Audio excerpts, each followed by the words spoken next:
A gente volta para os Estados Unidos porque Trump quer que os juros básicos da economia americana caiam. Mas essa decisão cabe ao Federal Reserve, o Banco Central do país, comandado por Powell. Quem fala sobre isso comigo hoje é a nossa repórter Madu Toledo. Oi, Madu, muito boa tarde, seja bem-vinda. Oi, Neila, boa tarde, tudo bem? Tudo bem, e o que é que está acontecendo? Que divergência é essa entre o presidente do Banco Central americano e o presidente do país, Donald Trump? Na verdade, o que a gente vê é uma escalada no discurso do Trump sobre a guerra tarifária, né? Há mais de 30 anos ele defende essa medida como uma solução econômica e dessa vez ele atacou a política monetária do presidente do Banco Central, como você estava comentando, o Jerome Powell. Isso. O que aconteceu? Ele quer juros mais baixos, mas de acordo com o presidente do Banco Central dos Estados Unidos, isso não é possível por conta do tarifaço, e o que pode gerar inflação no país e diminuição do pleno emprego. Ninguém quer isso, não é mesmo? Mas aí o Trump atacou o Jerome Powell, dizendo na rede social dele, o Truth Social, dizendo que ele sempre chega tarde e errado. Ele disse que vai manter, sim, o tarifaço e que o presidente do Banco Central deve ser demitido. É importante lembrar que o Powell está no segundo mandato como diretor do Banco Central americano e ele está nesse cargo desde 2018. A previsão é que ele fosse seguir nesse cargo até 2026, mas com essa ameaça do Trump, não temos como saber. Tudo isso acontece, como você também já tinha comentado, nesse contexto de guerra tarifária. Vários países foram ameaçados por Trump com tarifas, mas a gente sabe que o grande inimigo dos Estados Unidos é a China. O governo chinês, inclusive, chegou a mandar uma carta para a ONU, para países da ONU, dizendo que temos que debater esse tarifaço dos Estados Unidos, e os chineses chamaram as atitudes dos Estados Unidos de bullying.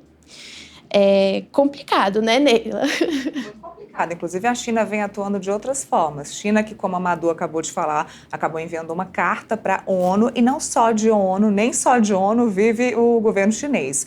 O ministro chinês das relações comerciais, relações exteriores, comerciais, do comércio exterior, esse é o nome certo do cargo, o ministro do comércio exterior da China, acabou entrando também em contato com a presidente da União Europeia, a Ursula, alguém me corrija se eu estiver falando o nome dela errado, Ursula,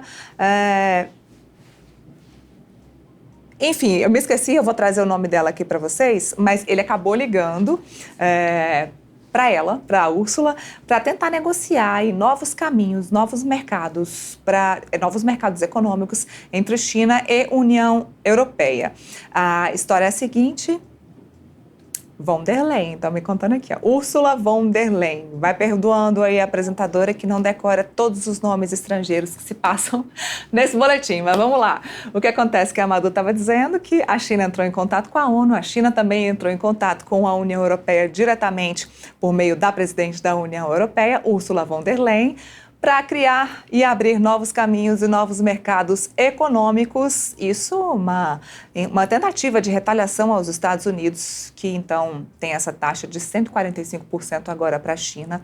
Lembrando que Donald Trump acabou abrindo um espacinho aí, uma brechinha na semana passada, no último domingo, para a parte de eletrônicos. Então, peças de eletrônicos, equipamentos eletrônicos não vão ser taxados, da China, tá? Que vem da China, não vão ser taxados nesse percentual aí de 145%. Então, Donald Trump acabou abrindo uma brecha, porque, claro, ele precisa dessa parte eletrônica toda que é fabricada lá na China, tá?